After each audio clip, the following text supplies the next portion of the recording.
कहानियाँ कहानियाँ सिर्फ सुनने के लिए नहीं होती। कुछ कहानियाँ होती हैं महसूस करने के लिए। सो हेडफोन्स लगाइए, लाइट्स ऑफ कीजिए और खुद को तैयार कीजिए। मैं हूँ आप सबकी narrator Kaushiki Bhatt and welcome to the channel the horror by Kaushiki.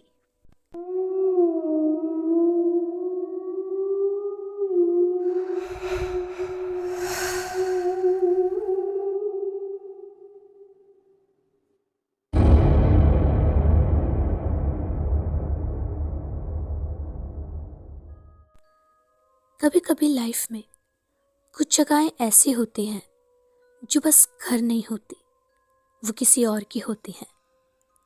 और जब तुम गलती से उनकी जगह पे रहने लगते हो तो वो तुम्हें याद दिलाते हैं कि तुम वहाँ वेलकम नहीं हो। ये सब कुछ शुरू हुआ था कुछ साल पहले, जब मैं और मेरी फैमिली एक नए अपार्टमेंट में शिफ्ट हुए थे। हम 5 लोग थे, मैं, मेरी वाइफ, मेरे 6 मंथ का एक बच्चा और मेरे पेरेंट्स। वो अपार्टमेंट काफ़ी ज़्यादा सुंदर और वेल मेंटेन्ड था। मॉडर्न अपार्टमेंट, क्लीन सराउंडिंग और पीसफुल इन्वायरमेंट, हमारे लिए ये सब कुछ परफेक्ट था।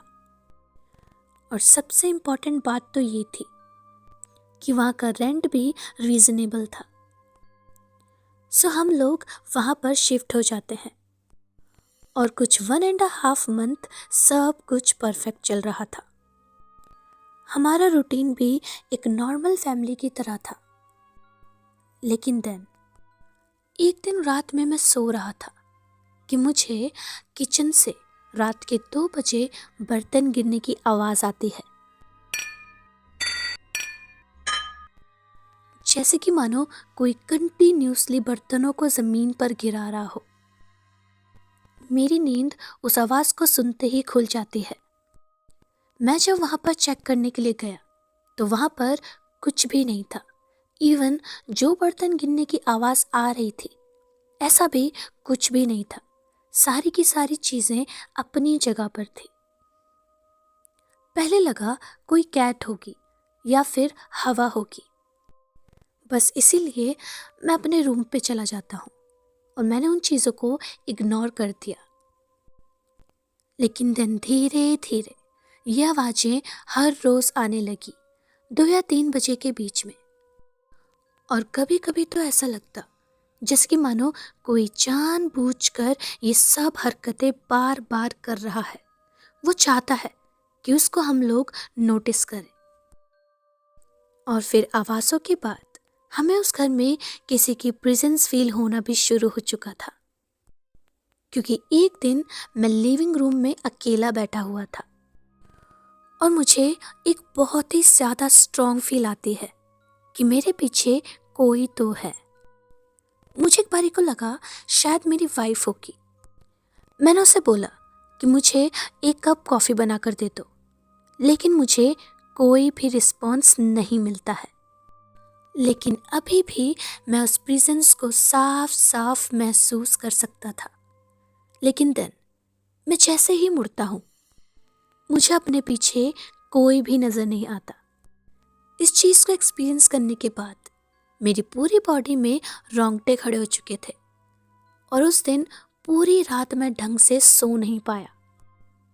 लेकिन सबसे अच्छी बात तो ये थी कि सुबह सब कुछ नॉर्मल लगता, लेकिन जैसे ही शाम होती घर का इन्वायरमेंट बदल जाता। बहुत ही ज़्यादा हैवी सा लगने लगता था, जैसे कि मानो उस घर के आसपास की हवा बहुत ज़्यादा हैवी हो चुकी है और साइलेंस बहुत ज़्यादा लाउड। इवन कभी कभी तो बिना किसी रीज़न के एंजाइटी होने लगती थी और दिल बहुत ही ज़्यादा फास्ट बीट करने लगता था। और ये सब सिर्फ मेरे ही साथ नहीं, बल्कि ये एक्सपीरियंस बाकी के घर के लोग भी कर रहे थे। इवन आजकल हमारा वो 6 मंथ का बच्चा, वो काफ़ी ज़्यादा रोने लगा था। एंड देन एक दिन मेरी मम्मी ने भी मुझे बोला कि उन्हें यहाँ की एनर्जी ठीक नहीं लग रही। मैं उनकी बात पर हंस देता था या मजाक में कन्वर्ट कर देता था, लेकिन अंदर से मुझे भी पता था कि हाँ, वहाँ की एनर्जी सही नहीं थी। अब वो रात आती है जिस दिन सब कुछ बदलने वाला था। एंड ऑनेस्टली उस रात को मैं कभी भी नहीं भूल सकता। वो रात एक ठंडी रात थी। सब लोग सो रहे थे एंड सडनली हमें एक बहुत जोर से चीख सुनाई देती है। हम लोग झटके से उठ जाते हैं और चीख इतनी ज़्यादा तेज थी कि मेरा दिल लिटरली जंप कर गया था। वो चीख हमें मम्मी के रूम से आई थी और मैं भागते हुए उनके रूम में गया। एंड देन जो मैंने देखा, आज भी वो नज़ारा जब याद करता हूँ तो हाथ पैर ठंडे हो जाते हैं। मेरी मम्मी बेड पर बैठी थी, एक बहुत ही वियर्ड पोजीशन में। उनका सर झुका हुआ था और बाल पूरे फेस पर लटक रहे थे और उनकी वो पूरी की पूरी बॉडी अकड़ रखी थी। उनको जब मैंने इस पोजीशन में देखा तो मेरी पूरी बॉडी का खून सूख गया था। एंड तब मैंने अपनी मम्मी को बोला, मम्मी क्या हुआ आपको? कुछ कुछ चाहिए? आप ऐसे क्यों बैठे हो? लेकिन उन्होंने कोई भी रिस्पॉन्स नहीं दिया और अचानक से वो एक बहुत भयानक हंसी हंसने लगती है।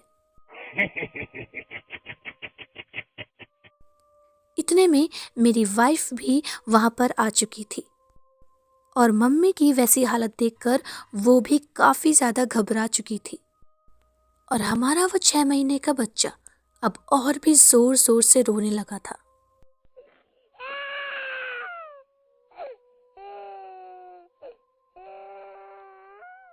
और इसके बाद वो बोलती हैं। उनकी आवाज एक आदमी की आवाज लग रही थी जो कि बहुत हैवी और रफ थी। एंड उन्होंने उसी आवाज में हमसे कहा, ये मेरा घर है, यहाँ से निकल जाओ। उनकी वो बात सुनकर मैं काफी ज्यादा ब्लैंक हो चुका था क्योंकि वो आवाज मम्मी की नहीं थी। वो आवाज उनके मुंह से आ तो रही थी लेकिन बोल कोई और रहा था।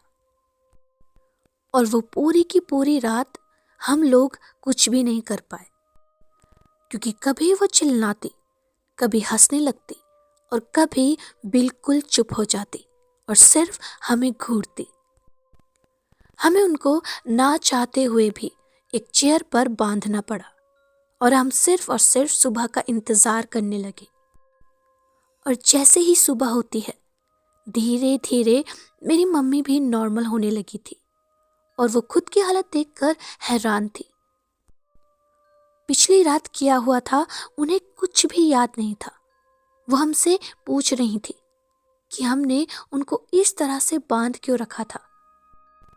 हमने उनको खोला और शांत करवाया एंड देन मेरी वाइफ ने उनको सब कुछ बताया और उस दिन हमने डिसाइड कर लिया कि अब हम यहाँ पर एक पल और नहीं रुकेंगे।